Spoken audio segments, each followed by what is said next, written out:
नमस्कार, prime time debate के साथ मैं हूं दीपक कुमार। बीजेपी ने राष्ट्रपति उम्मीदवार को लेकर रामबाण छोड़ा है। जी हां, बिहार के राज्यपाल रामनाथ कोविंद को एनडीए ने राष्ट्रपति पद का उम्मीदवार बनाया है। इस घोषणा के बाद सियासी गलियारों में चर्चाओं का दौर शुरू हो गया है। राज्यपाल के दिल्ली रवाना होने से पहले नीतीश कुमार ने राजभवन जाकर उनसे मुलाकात की और मीडिया से रूबरू होकर कहा कि रामनाथ की उम्मीदवारी पर वो व्यक्तिगत तौर पर खुश हैं, लेकिन समर्थन के लिए साथी दलों से बात करेंगे। फिलहाल लालू यादव की राय इस मामले में नीतीश कुमार से अलग दिखाई दे रही है। आरजेडी ने साफ लफ्जों में कह दिया है कि 22 तारीख को विपक्षी दलों की बैठक होगी, जिसमें प्रत्याशी के नाम पर विचार किया जाएगा। बड़ा सवाल ये कि कोली समाज से आने वाले दलित रामनाथ कोविंद को, जो मौजूदा वक्त में बिहार के राज्यपाल भी हैं, उनके नाम पर सहमति देने से क्या लालू, नीतीश और कांग्रेस इनकार कर पाएंगे, या फिर केंद्र सरकार के राष्ट्रपति उम्मीदवार की टक्कर में विपक्ष भी कोई ऐसा ही नाम सुझाएगा जिस पर एनडीए में खलबली मच जाए। मीरा कुमार के नाम पर चर्चा हो रही है, लेकिन फिलहाल रामनाथ कोविंद का नाम आगे करके एनडीए ने एक रामबाण विपक्ष की ओर उछाल दिया है। देखना होगा कि कोविंद के नाम पर आम सहमति बनती है या नहीं। प्राइम टाइम में इसी मुद्दे पर बात करेंगे।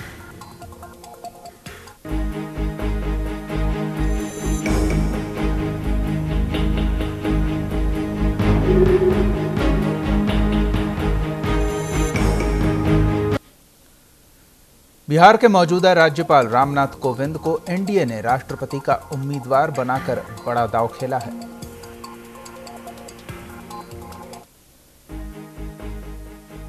बीजेपी के दिग्गज नेता, 2 बार राज्यसभा सांसद रह चुके सियासत के माहिर और मौजूदा वक्त में बिहार के राज्यपाल रामनाथ कोविंद को एनडीए ने राष्ट्रपति पद का उम्मीदवार बनाया है। आइए जानते हैं रामनाथ कोविंद के बारे में। रामनाथ कोविंद, राज्यपाल बिहार, 8 अगस्त 2015 बिहार के राज्यपाल बने। जन्म 1 अक्टूबर 1945। जन्म स्थान परौख, जिला कानपुर देहात, उत्तर प्रदेश। राजनीतिक दल भारतीय जनता पार्टी।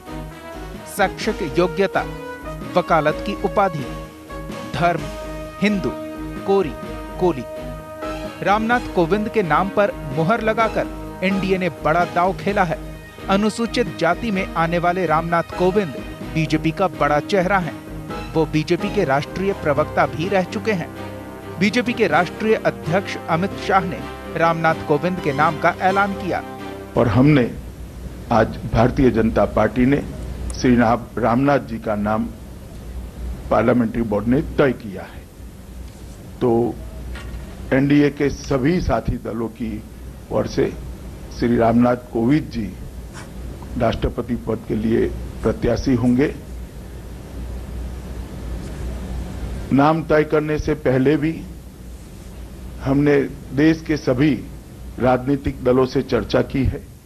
आज नाम तय करने के बाद एनडीए के सभी साथियों को भी सूचना की भी गई है, सूचना हो भी रही है। रामनाथ कोविंद का राजनीतिक सफर उपलब्धियों से भरा हुआ है। 1991 में बीजेपी से जुड़े। 1994 में यूपी से राज्यसभा के लिए निर्वाचित। वर्ष 2000 में फिर राज्यसभा सदस्य निर्वाचित। भाजपा दलित मोर्चा के राष्ट्रीय अध्यक्ष रहे। अखिल भारतीय कोली समाज के अध्यक्ष रहे। 1986 में दलित वर्ग के कानूनी सहायता ब्यूरो के महामंत्री रहे। रामनाथ कोविंद का नाम राष्ट्रपति उम्मीदवार के तौर पर उभरने से कई सियासी समीकरण बन रहे हैं। क्या बिहार में लालू, नीतीश और कांग्रेस रामनाथ कोविंद की उम्मीदवारी ठुकरा सकेंगे? इस बात को हम सब हमेशा याद रखेंगे और ये प्रसन्नता की बात है कि वे राष्ट्रपति पद के उम्मीदवार घोषित हुए हैं। और आज चूंकि अब उनको दिल्ली जाना था, इसलिए ये मेरा फर्ज बनता है कि मुख्यमंत्री के रूप में अपने राज्यपाल से मिलें। चूंकि वो हमारे राज्यपाल तो अब राष्ट्रपति के उम्मीदवार हैं और बिहार के राज्यपाल हैं, इसलिए मैं अपना सम्मान प्रकट करने के लिए उनसे मिला हूं। और जो बात होती है तो जो कुछ भी बिहार का सब कुछ ठीक ढंग से काम हुआ है। इन्हीं सब चीजों के बारे में देखिए, इन प्रश्नों का उत्तर पूछना अभी मुनासिब नहीं। हमारी लालू जी से भी बातचीत हुई है, मैडम सोनिया जी का भी फोन आया था।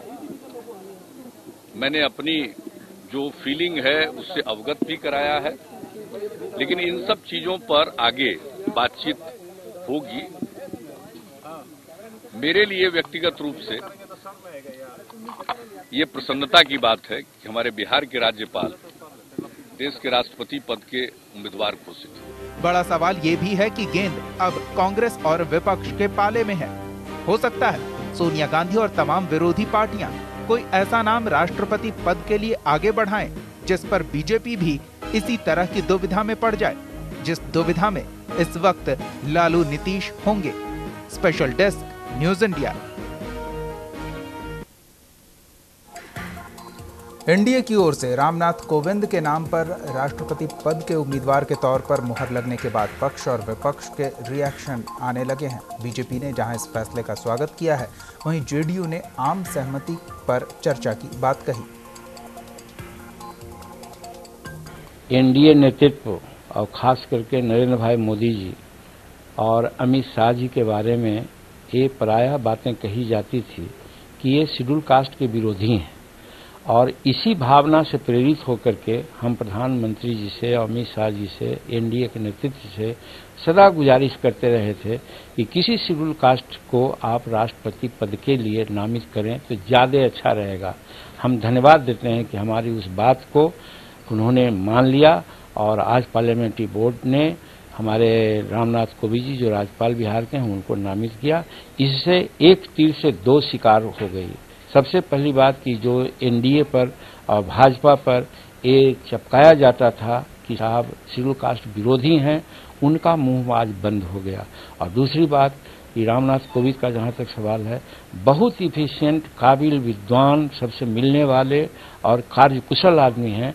इसीलिए अगर इनका चयन हुआ है तो सिर्फ इसलिए नहीं कि वो शेड्यूल कास्ट के हैं, ये किसी भी अन्य लोगों से कोई कम काबिल नहीं, योग्य नहीं। इसलिए दोनों पक्ष को देखते हुए हमारे नेतृत्व ने ऐसा निर्णय लिया है, वो काबिल तारीफ है। हम उनकी प्रशंसा करते हैं और रामनाथ कोविंद जी के लिए शुभकामना देते हैं। के राष्ट्रपति पद के उम्मीदवार बनने से पूरे बिहार में प्रसन्नता की लहर है। बिहार गौरवान्वित महसूस कर रहा है। रामनाथ कोविंद जी लगातार अपने राजनीतिक जीवन में समाज के वंचित वर्ग, दलित वर्ग और गरीबों के लिए संघर्ष करते रहे और उनके लिए संघर्ष करते हुए आगे बढ़े हैं। सामान्य परिवार से आने वाले हैं, बड़े सक्षम उम्मीदवार के रूप में भी सामने आए हैं।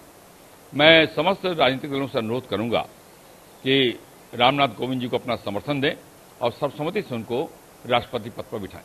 राष्ट्रपति पद के लिए जो रामनाथ कोविंद जी का नाम लाया गया है, मैं अपने प्रधानमंत्री आदरणीय नरेंद्र मोदी जी को और अपने राष्ट्रीय अध्यक्ष अमित शाह जी को बधाई देता हूं कि तमाम बिहारवासियों आज गौरवान्वित महसूस कर रहे हैं कि एक बिहार के महामहिम राज्यपाल महोदय को राष्ट्रपति पद के लिए प्रत्याशी के रूप में लाया गया है।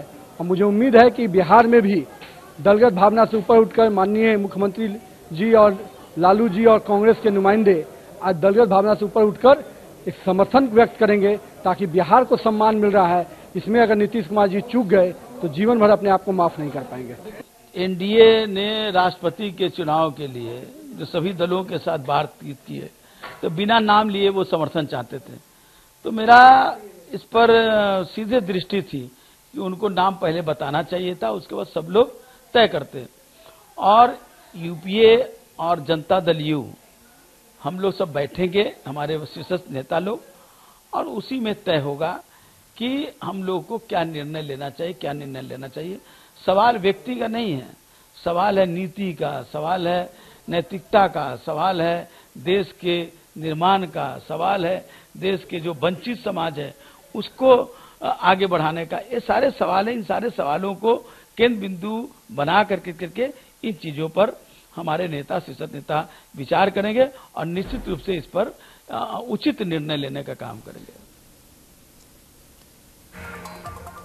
चलिए, तो क्या निर्णय लेंगे यूपीए खेमे के सदस्य और किस तरह से इस बीजेपी के रामबाण का असर देखने को मिलेगा, इस पर हम बात करेंगे। हमारे साथ कुछ मेहमान जुड़े हुए हैं। फिलहाल राजनीतिक विश्लेषक ए.के. झा जी जुड़े हुए हैं। बहुत बहुत स्वागत है आपका ए.के. झा जी। और संजय शर्मा हमारे एडिटर इन चीफ जुड़े हुए हैं। आप दोनों का बहुत स्वागत है।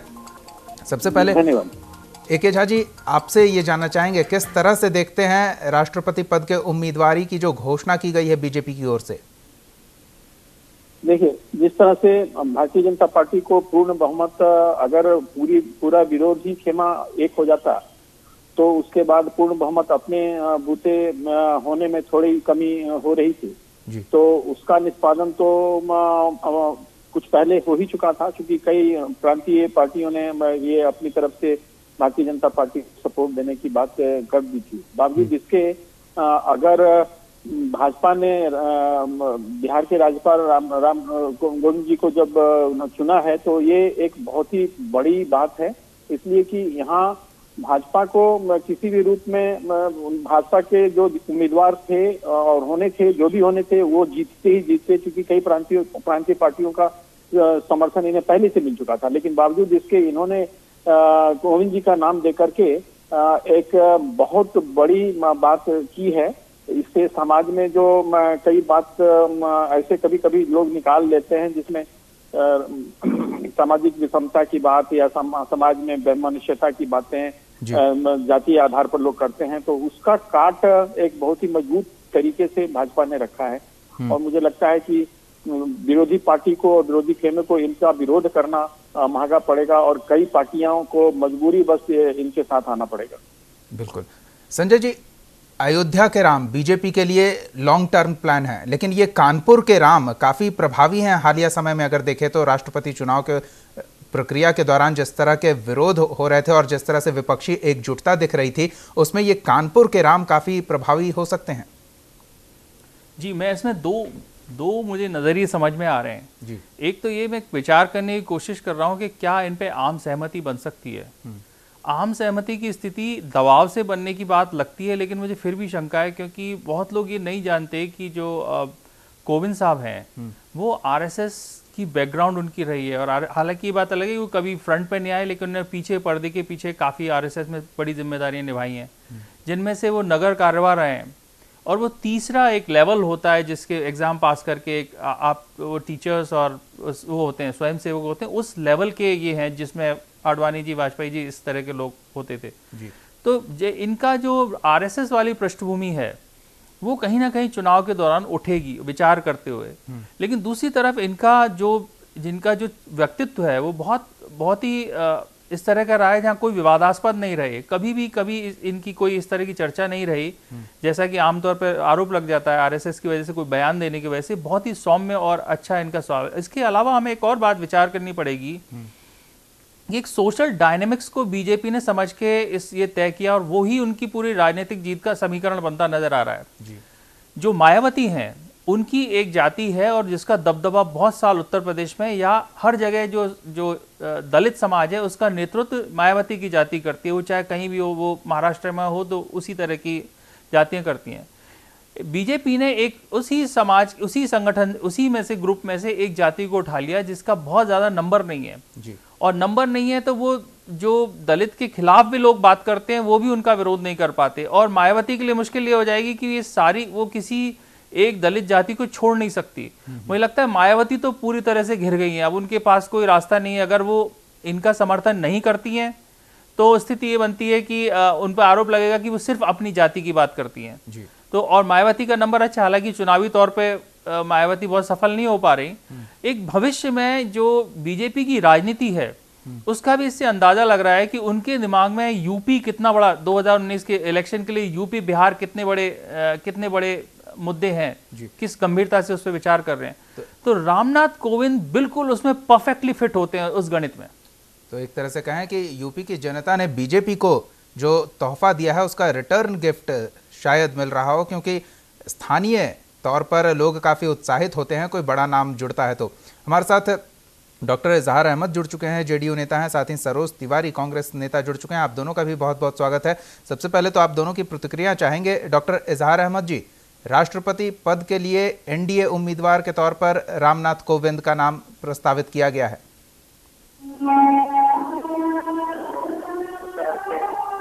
जी इजहार अहमद जी क्या कहेंगे? बिहार में हुसैन साहब और बिहार ही से गए थे, बिहार के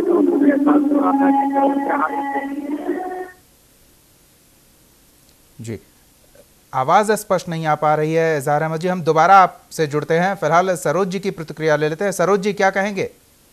देखिए दीपक जी, बीजेपी को और एनडीए को पूरा अधिकार है कि अपने उम्मीदवार तय करते, और इन लोगों ने काफी लेट किया, इन्हें बहुत पहले कर देना चाहिए था, पता नहीं किस तरह के दबाव में थे।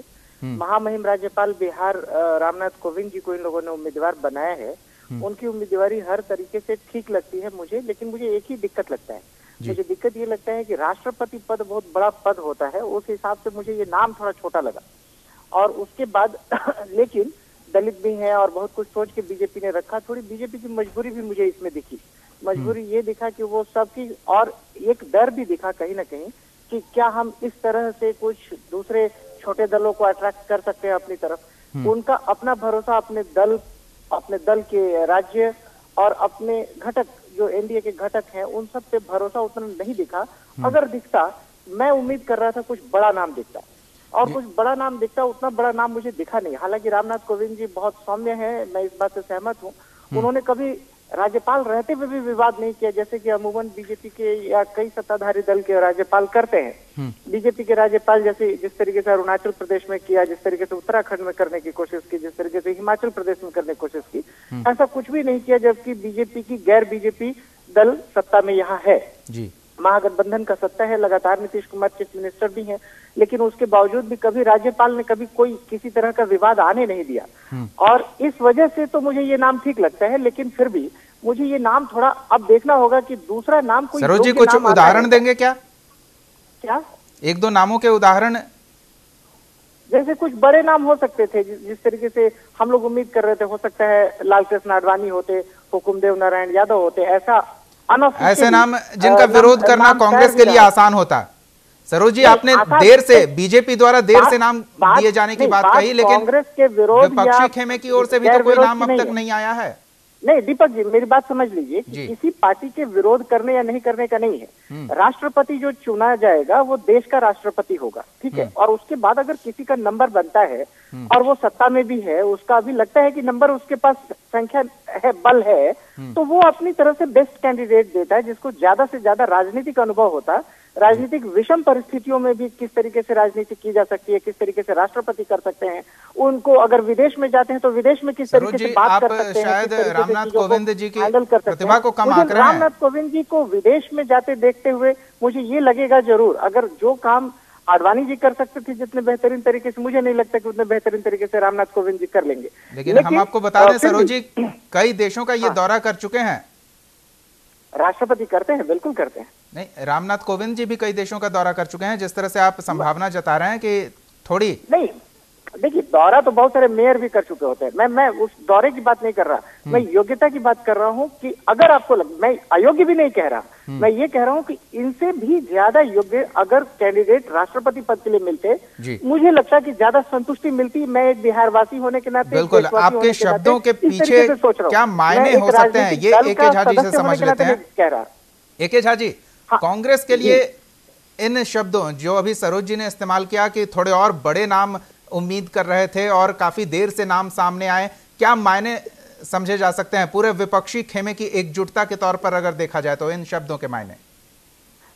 नहीं, सरोज जी की बातों में मैं नहीं जाऊंगा जी, ये उनके अपने विचार हैं। लेकिन आप देखें कि जो भी दो तरीके से आप इसे देख सकते हैं कि एक तो राजनीतिक जो समीकरण थे उन सब चीजों को ध्यान में रखकर, दूसरा जो स्ट्रेचर की बात अभी उठ रही थी उसको लेकर के, तो मुझे दोनों में कहीं कोई संदेह नहीं दिखता कि राजनीतिक समीकरण को भी अगर आप देखें तो इससे बेहतर विकल्प अभी नहीं था। और जहां तक स्ट्रेचर का सवाल है, स्ट्रेचर का कोई लिमिट नहीं है। अब गवर्नर का स्ट्रेचर नहीं होगा तो किसका स्ट्रेचर माना जाएगा? स्ट्रेचर उनका, ये तो अपने ढंग से लोग व्याख्या कर सकते हैं, उसमें कोई इतराज किसी को नहीं होना चाहिए। अब मुझे लगता है कि ये दोनों फ्रंट पर एक बहुत ही सही उम्मीदवार, और जहां तक इनकी राजनीतिक समझ का सवाल है वो सबों को पता है कि ये एक प्रैक्टिसिंग लॉयर रह चुके हैं दिल्ली में, तो हाई वो कोर्ट में भी, सुप्रीम कोर्ट में भी। हाँ बिल्कुल, तो उस पर कोई संदेह का कोई सवाल ही नहीं उठता। और जहां तक व्यक्तित्व का सवाल है, व्यक्तित्व तो बहुत ही आला व्यक्तित्व है, बहुत ही शालीन व्यक्तित्व है, बहुत ही सुलझा हुआ व्यक्तित्व है। अभी खुद बताया ही गया चैनल पर कि, लेकिन AK झा जी, क्या आपको लगता है कि ये जो रामबाण बीजेपी ने छोड़ा है, ये विपक्षी खेमा जो एकजुट हो रहा था उसके लिए विध्वंसकारी हो सकता है? निश्चित तौर पर यह विध्वंसकारी होगा। अब अपोजिशन के पास कोई अल्टरनेटिव नहीं होगा। अब मुझे तो लगता है कि कांग्रेस के पास भी अब अल्टरनेटिव नहीं होगा, कि आप अब जो राजनीति जो हम लोग की हो गई है पिछले कई वर्षों में, कि या तो कम्युनल लाइन पर आप लड़ो या फिर कास्ट के लाइन पर लड़ो, तो अब कास्ट के लाइन पर लड़ने का तो रास्ता ही बंद कर दिया भाजपा ने। तो अब वहां आप कैसे कहेंगे कि दलित विरोधी का या दलित समर्थन का या ये सब चीजें समाप्त हो गई एक ही झटके में। तो मुझे लगता है कि और वो सब तो अलग है, अपनी जगह पर है राजनीतिक, लेकिन एक सामान्य तौर पर भारत के राष्ट्रपति के रूप में राम कोविंद जी, जिस तरह से रामनाथ कोविंद जी एक बहुत ही तरीके से वहां पर व्यवस्थित दिखेंगे, मुझे लगता है कि ये बहुत ही सही चुनाव हुआ है। बिल्कुल, एकदम सीधे कह सकते हैं कि तमाम विवादों से दूर एक ऐसा चेहरा बीजेपी ने तलाशा है जो काफी प्रभावशाली असर रखता है इस माहौल में, जो फिलहाल अभी सियासी माहौल है देश में। संजय जी के पास चलते हैं। संजय जी, इससे पहले बस एक दलित राष्ट्रपति देश को मिला, वो भी दक्षिण भारत से। अब उत्तर भारत से एक इतना प्रभावशाली नाम, जहां बीजेपी लगातार अपना पांव पसार रही है, वहां बिहार से एक बड़ी चुनौती मिली थी बीजेपी को। क्या लगता है कि ये नाम बिहार के लिए भी, बीजेपी के लिए रामबाण साबित होगी, तमाम दिक्कतों का सफाया कर देगी बिहार में? जी, मैंने जैसे कहा पहले कि ये निश्चित रामबाण कोविंद जो हैं उनका चुनाव इस वजह से नहीं हुआ कि बहुत योग्य हैं, क्योंकि वो चर्चा के क्षेत्र में देखें और राजनीतिक कद में देखें तो बहुत ही साधारण कद के राजनीतिज्ञ हैं। लेकिन अगर हम ये देखें कि इसके पीछे राजनीतिक गणित क्या है, तो निश्चित तौर पर जो महादलित है वो एंगल बीजेपी की समझ में जरूर है। मायावती का बेस खिसकाया जा सकता है, और जो अग्रणी जातियां होती हैं दलित समाज में, जो लीड करती हैं, उनसे सेकंड रंग के आदमी को देश का सर्वोच्च आदमी बना देना, सर्वोच्च सेनापति बना देना, एक दूसरा ही संकेत भेजना है। लगता है बीजेपी ने अपनी जो 2019 की राजनीति है उसमें बिहार और उत्तर प्रदेश को फोकस में रखा हुआ है। तो अगर वैसे हम कहें कि कद की बात है तो बहुत अच्छे हैं, उनकी चर्चा कम है, हम उनके बारे में कम जानते हैं, लेकिन निश्चित तौर पे उनको राजनीतिक कद में कहीं नहीं आंका जा सकता है। राज्यपाल बहुत सारे लोग होते हैं, उनका कोई इतना पब्लिक कंट्रीब्यूशन नहीं दिखा जी। लेकिन अब इस नाम का पब्लिक कंट्रीब्यूशन बीजेपी के खाते में शायद देखने को मिले। फिलहाल वक्त हमारे पास नहीं है। बहरहाल बहुत बहुत धन्यवाद सरोज तिवारी जी, AK झा जी और संजय शर्मा जी हमारे साथ जुड़ने के लिए, इस चर्चा में शामिल होने के लिए। प्राइम टाइम डिबेट में फिलहाल इतना ही। आप देखते रहिए न्यूज इंडिया। आप हमारे चैनल को YouTube पर सब्सक्राइब कर सकते हैं न्यूज इंडिया निम्स पर। इसके अलावा आप ट्विटर पर भी हमें न्यूज इंडिया 17 पर फॉलो कर सकते हैं। फेसबुक पर आप newsindia.nimsUnai पर हमें लाइक कर सकते हैं।